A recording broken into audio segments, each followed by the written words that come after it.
Let's move on to the Nationals, guys. Trade deadline is Thursday. Last week, Zimmerman wasn't injured when we taped the show, so that having happened, blowing out his hamstring, or at least being a significant strain of his hamstring, what does that do to change their trade deadline strategy, Mike? Does it do anything to change the national strategy of the deadline?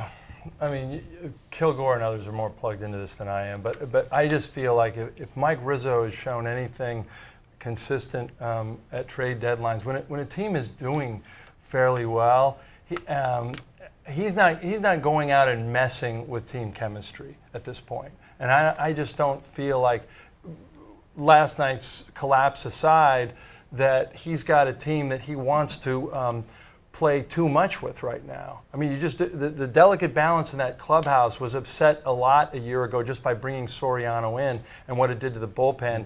And they're starting to get past all that now. And so I would hate to see some crazy movement. Now, who are you thinking? Like, Ryan Zimmerman is not going anywhere.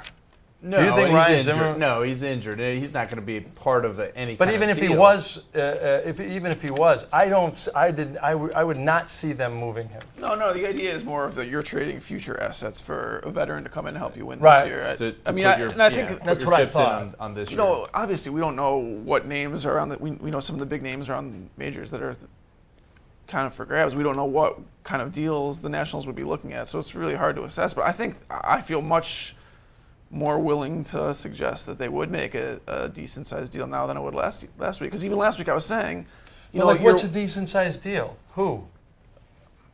It's got to be some sort of Adrian utility Beltre, infielder someone or like something. that. I don't know. Beltre, wow. Right? That would be a massive deal. It'd be fun to see. Yeah, I don't know. I don't know, Mike, but I mean, I guess the question is whether I would be surprised if they bring in a bigger name. Last week you were thinking, well, if they're one injury away from maybe wishing they had someone. Now they're one injury away from, you're trying to win the World Series this year. If you're trying to win a World Series this year, and you're one position player away from putting a guy in the lineup who is not a World Series winning player, probably. So I think, again, we have no idea the names that they might be looking at, but. Do you know who won a World Series one year? Mickey Hatcher. I mean, the idea that there's a World Series winning player. Okay, fine. That's it's fair. A baseball team. Okay, that's fair, Mike. But it's not a one-on-one I think that's sport. fair. But this isn't Roger Federer versus this team Rafael Nadal. You're talking about a team with one All-Star. It's baseball. Okay, but is Danny Espinosa an everyday player that you want? I mean, right now he's an everyday starter. I think on this team I'm okay with it. I think on this team it is. I think for me, the names that they are considering have been kind of thrown about, and it's. Instead of guys like Beltre, it's more, guys who give you versatility like Martin Prado or Aaron Hill.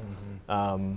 If you go lefty reliever route, a couple of Boston relievers. I would rather see a lefty reliever irrespective of last night's game. But for me, the question is that I haven't seen is who the Nationals would be willing to give up. With, right. Because they have some really superstar prospects like Lucas Giolito and Michael Taylor, and I think to move one of them for a guy like Martin Prado or Aaron Hill doesn't make sense.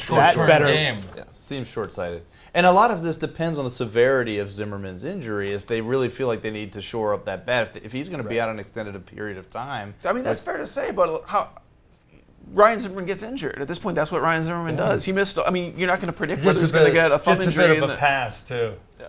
Because of who he is, and he's been the face of the franchise so long. I love the guy. We'll make it a pass, but if he's not playing, then he's not helping you. The question is whether you need someone to help you, a bat to help you in the.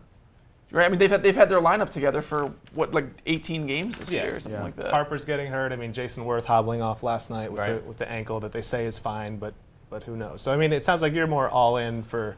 I'm not all in. All in for a move. We say. We don't know who they're trading, who they're getting, but it seems to me like.